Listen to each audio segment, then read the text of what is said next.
So Elijah, the prophet Elijah, defined God in the Old Testament as the voice of conscience within. Okay. That's a definition. So you're saying by that definition of God, I guess, see, this is kind of goes back to where I'm saying initially. I'm not defining it. Elijah defined so it. as Greg is about to make his original point, that this definition of God as conscience is exactly like his Mona Lisa example. if I said I believe the Mona Lisa is very moving, and you said you don't really understand what you're saying, it's nailed to the wall, I would say that you're the one who doesn't understand what I'm saying. It's a different meaning of the word, used in a different context, but Peterson can't let him finish. I'm not defining it. Elijah defined Okay, so it. as Elijah defines It's God. defined that way in Jonah, too. Okay, so as Cardinal Newman also got defined it that way. as I'm sure you know many people who've defined it that way, and it's impressive. You're a very knowledgeable person. I'm not trying to be impressive. I'm just pointing out to you how God is defined in the Old Testament. This is a Gish gallop of biblical proportions, pun intended. Peterson is throwing out names and references faster than anyone could possibly fact check or respond to, and in doing so, he creates the impression of scholarly authority while actually misrepresenting these sources. Let me do what Greg couldn't do in real time. Actually examine these claims. Regarding Elijah, Peterson claims Elijah defined God as the voice of conscience within. So Elijah, the prophet Elijah, defined God in the Old Testament as the voice of conscience within. This is a huge distortion. In 1 Kings 19, Elijah experiences God as a still small voice, but this describes only one encounter with God, not Elijah's complete definition of God. To the contrary of Peterson's claim, throughout his ministry, Elijah clearly understands God as a cosmic deity who controls weather and can bring drought or rain, as we see in 1 Kings 17 and 18. You know, literally the previous chapter from which Peterson draws his preferred definition. Adding to this, Elijah knows God as a miracle worker who raises the dead and provides supernatural sustenance. He experiences God as one who intervenes dramatically in history. Remember the fire from heaven on Mount Carmel. He sees God as a sovereign who appoints and removes kings, as a deity who has a covenant relationship with Israel. To reduce Elijah's understanding of God to merely conscience is either staggeringly biblical illiteracy or deliberate misrepresentation. It's defined that way in Jonah, too. Okay. Regarding Jonah, the book of Jonah explicitly describes God as the God of heaven who made the sea and the dry land. This is in Jonah 1:9. This is a cosmic creator deity, not just an inner voice. Throughout the story, God controls nature, sending storms, calming them, directing sea creatures. God demonstrates universal moral authority over all nations, not just Israel. This is a deity who exists independently of human conscience. In fact, Jonah's entire problem is that his conscience conflicts with God's will. He wants Nineveh destroyed. God chooses mercy. If God were merely Jonah's conscience, this conflict couldn't exist. So again, Peterson is either ignorant of basic biblical theology, or he's counting on his audience being taken off guard. Either way, it's not good.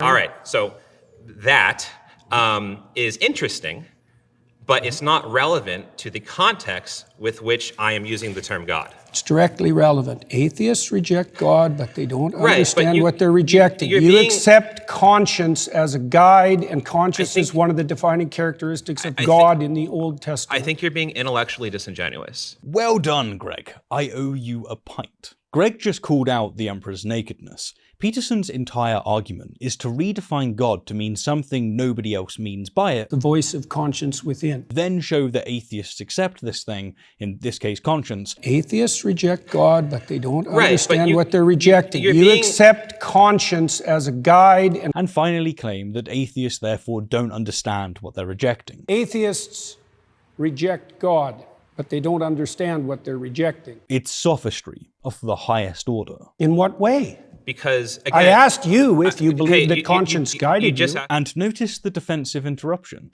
Peterson knows he's been caught. His response is to shout over Greg rather than let him explain the dishonesty. I asked you if you believe that conscience guided you. You just asked me a question and then you stopped me from answering it.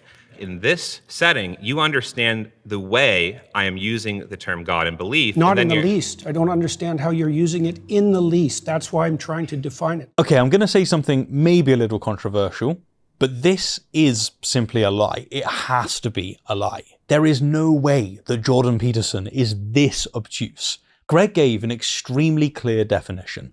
Omniscient, omnipotent, agentic supernatural being that sent his son down and causes miracles. Peterson claiming he doesn't understand this in the least. Not in the least. I don't understand how you're using it in the least. Is like claiming you don't understand what someone means by automobile after they've described a four-wheeled motor vehicle used for transportation. It's bad faith at its most transparent. My definition of God as conscience is a lot more precise and oriented than your definition of the God that you hypothetically disbelieve in. Hypothetically disbelieve. You hypothetically disbelieve in. And how exactly is God equaling conscience more precise than Greg's specific list of attributes? This is gaslighting, making someone question their own clear communication by pretending it's unclear.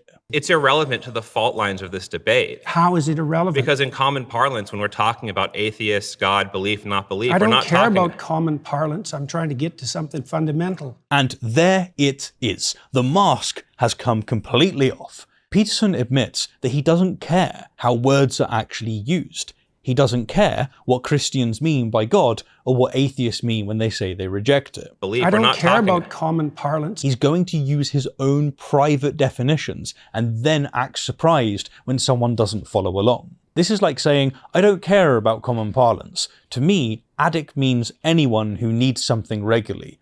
Therefore, everyone who needs water is an addict.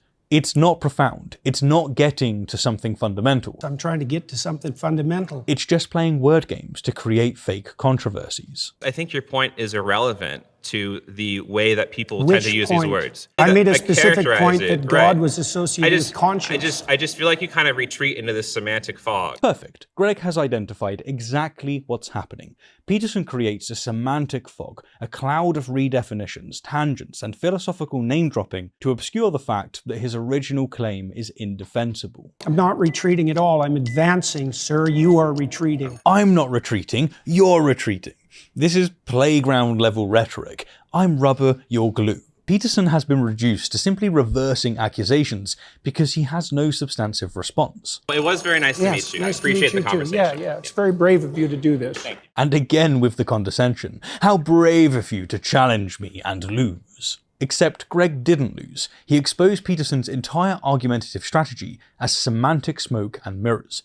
He showed that 1. Atheists do understand what they're rejecting, classical theism. In common parlance, when we're talking about atheists, God, belief, not belief, I we're don't not care talking about common parlance. 2. Peterson's alternative definitions are irrelevant to the actual debate. I think your point is irrelevant to the way that people tend to use these words. 3. Peterson's biblical claims are misrepresentations. It's defined that way in Jonah too. Okay, so... And 4. The entire conversation is an exercise in bad faith. I just feel like you kind of retreat into this semantic fog. Greg came in with a clear point about polysemy, demonstrated that he understands multiple conceptions of God, specified exactly which one he rejects, and called out Peterson's intellectual dishonesty. The fact that Peterson had to resort to condescension shows that he had no substantive response. I'm advancing, sir. You are retreating. This isn't philosophy. It's not theology. It's not even competent sophistry.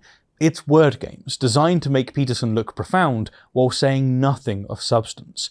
And Greg, like David before him, exposed it brilliantly.